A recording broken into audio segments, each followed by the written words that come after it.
Hi, it's Tim Hagen from Progress Coaching, and welcome to another episode for the Coaching Conversations podcast. Now, we are on Stitcher, we are on iTunes, and multiple different channels. Please check us out. Now, one of the things that you'll get out of our podcast episodes is a lot of content, a lot of strategy. It's not fluff, it's not concept, yet we really want you to engage with the content and let us know your feedback. If you have any questions, feel free to reach out to us. If there's topics you'd love to have us address, we would love to share them with you. Let us know your impact and let us know your feedback. So what is coaching? So often in the workplace, people will define coaching from many, many different perspectives. Recently, I was talking to a supervisor and she started to tell me that, I was watching one of my tellers at my credit union and I was coaching her at the front lines. I said, what do you mean? She said, I was pointing out and I was showing her with my finger the steps she was missing when she was engaging with one of her members. And I said, what was your follow-up? She said, what do you mean? I said, how did you continue that conversation? She said, no, that's a pretty good idea. I should do that.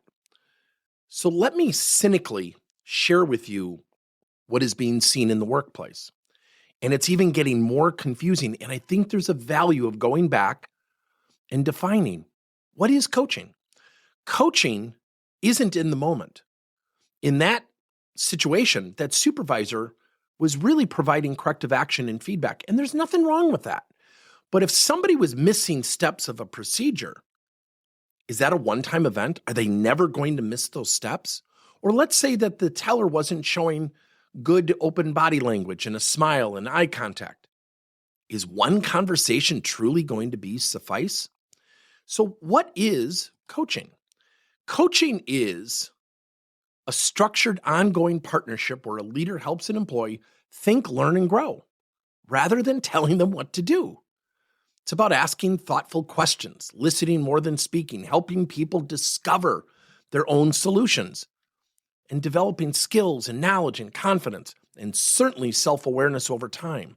I'm infamous for citing Tasha Eurich's book, Insights, where her study showed that 85% of people significantly lack self-awareness. So telling someone they have a terrible attitude, telling someone not to miss the steps of a procedure, telling someone to be more engaged with members or customers is going to take a continuous effort. Here's the tough thing. If 85% of people lack self-awareness, that presents a challenge. If the Gallup organization shares a great study that people engage 8 times more, think about this for a second, 8 times more when we lead with the good stuff, their strengths. So what happens? We have to change our mindset of what is coaching. It isn't corrective action. It isn't feedback. It isn't constructive feedback. And a lot of times what we want to do is we want to integrate these things. And so when we call people into the office, I've been teaching leadership coaching for 34 years. And I ask this question all the time. And I ask it in polls, in surveys, I ask it in speaking engagements.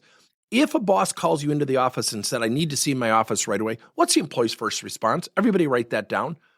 Do you know in 34 years, not one person ever has responded favorably, like, oh, good, my promotion's here. Well, at our company, it's usually all good stuff. It's usually, what did I do wrong? Why is that? Because they just woke up one morning with that expectation? No, we as a leadership coaching or leadership community in society, we've conditioned that. We are very triggered to correct and fix what we want to fix. And then later we call it coaching. That's not coaching. So where does coaching come from? I think it can come from self-discovery, peers, bosses, outside coaches, yes, AI. So where can it come from? So if you're a leader and you want to coach, I want to just give you a really rough example of a very simple opportunity. And I want you to think about someone who's resistant to feedback. You're going to coach someone on the resistant to feedback. And you find out that this person has a goal of becoming a leader someday. Now that's valuable. We call it the motivator, which I'm going to show you in the next slide. So if this person wants to become a leader, you have some valuable information.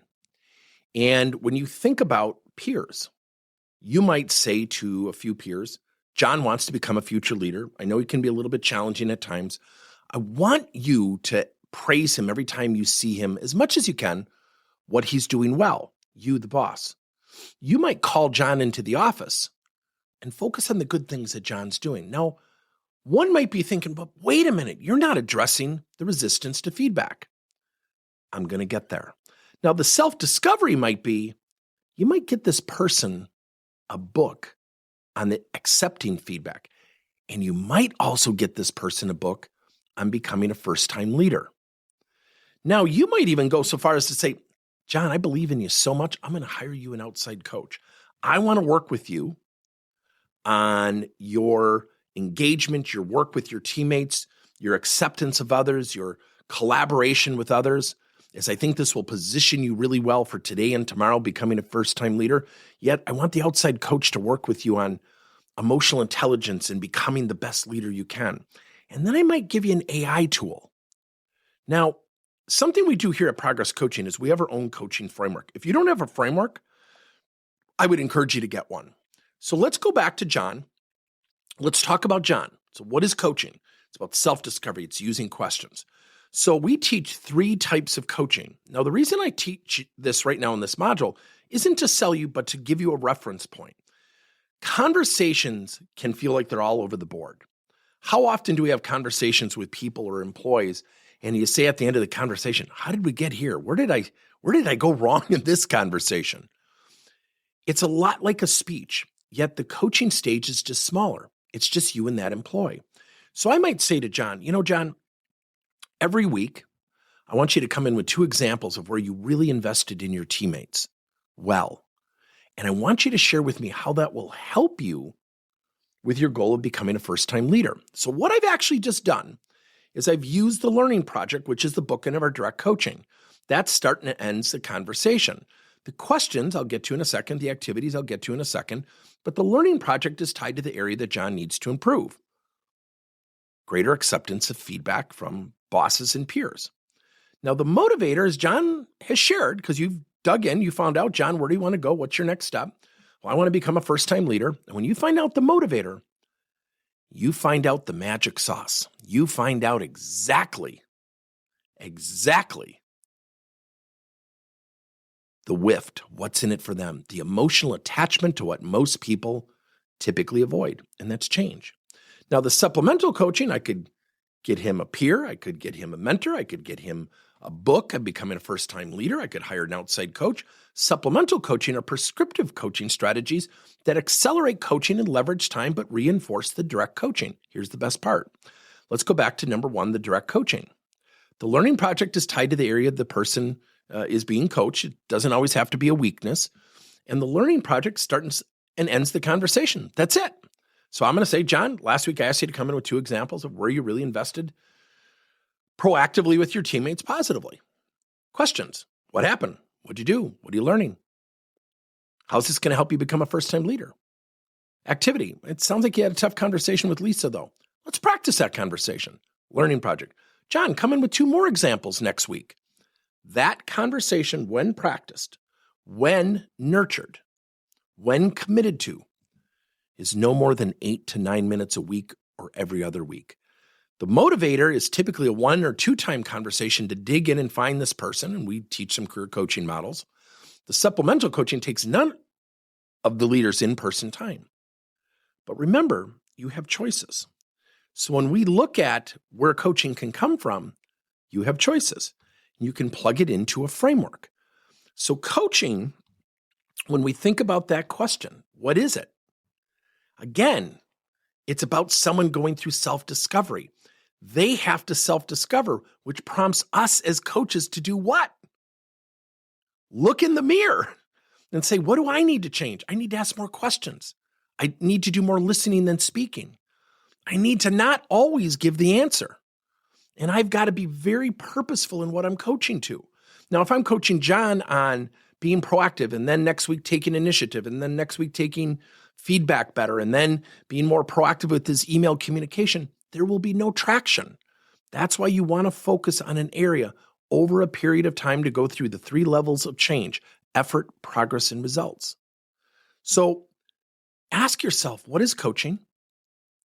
What do I need to do as a leader to facilitate that coaching? Thank you for listening to another episode of Coaching Conversations by Tim Hagen and Progress Coaching. Now, our company is always coming out with new and innovative solutions to help leaders coach their employees.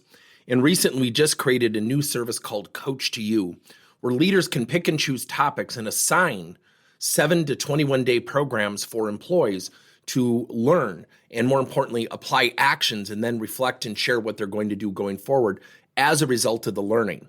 It's called Coach to You. We're literally bringing coaching to your employees. If you're intrigued, we'll have a link in each one of our episodes where you can get more information. And again, thank you so much for listening to another episode.